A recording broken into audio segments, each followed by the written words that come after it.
God is always trying to get you Yes, from where you are to where He wants you to be. Somebody needs to hear.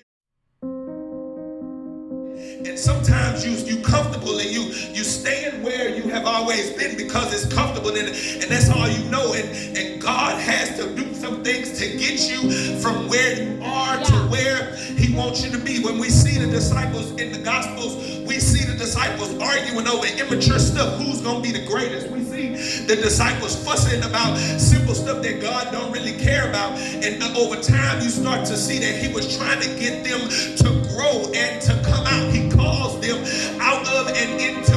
And I need somebody to hear me this morning. And it may be difficult. But it's difficult because God is calling you away from some of those immature habits, ways, and behaviors. He's calling you out and He's calling you away. He called the disciples because He wants them to understand that there is a greater purpose. You got to lift your eyes up above the pettiness of where you are. You got to lift your eyes up above the self-centered selfishness.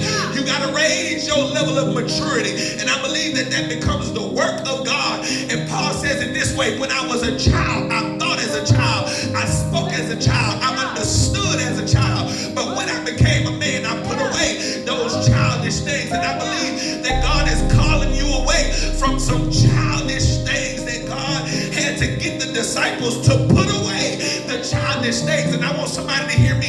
Elevation does not come without separation. And you got to separate yourself from immature ways. You got to separate yourself from that negative mindset. You got to separate yourself from those crazy habits that's holding you where you've been for so long. I want you to hear me.